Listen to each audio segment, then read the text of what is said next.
Shi Zhejiang, tersangka bos besar jaringan penipuan internasional di Myanmar, diekstradisi dari Thailand ke negara asalnya, Cina, pada Rabu, 12 November 2025. Pria berusia 43 tahun yang juga berpaspor Kamboja itu dituduh sebagai tokoh kunci di balik pusat penipuan daring Swekoko di Myanmar.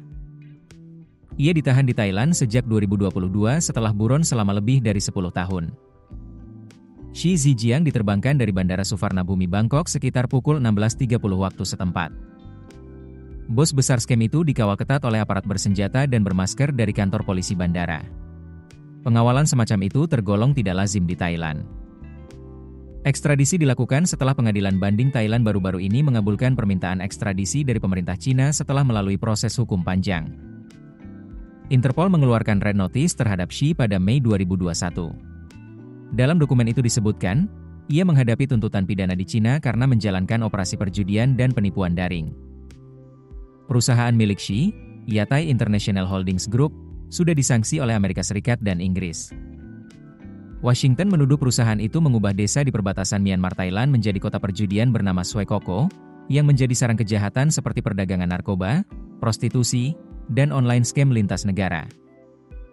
Swekoko menjadi salah satu pusat penipuan daring paling terkenal di perbatasan Myanmar, yang berkembang pesat sejak pecahnya Perang Saudara pada 2021.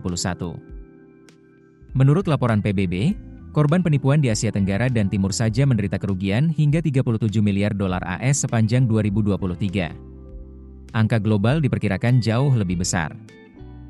Modus penipuan mencakup skema asmara palsu hingga investasi bodong, dilakukan pekerja migran yang sebagian besar adalah korban perdagangan manusia. Cina sendiri memimpin upaya internasional untuk menumpas pusat-pusat penipuan tersebut. Beijing semakin gencar bertindak setelah banyak warga Cina menjadi korban atau secara paksa direkrut ke industri penipuan. Bulan ini, otoritas negeri Panda menjatuhkan hukuman mati terhadap 5 orang atas keterlibatan mereka dalam jaringan online scam di wilayah Kokang, Myanmar.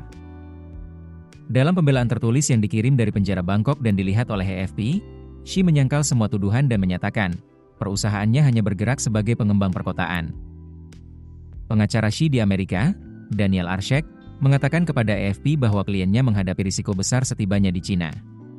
Tuduhan terhadap Shi sepenuhnya direkayasa.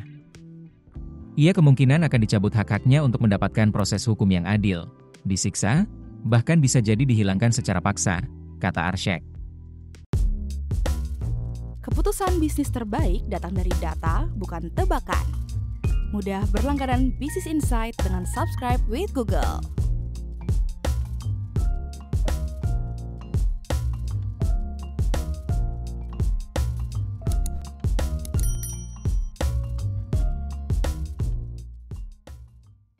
Download aplikasi Kontan sekarang di App Store atau Play Store.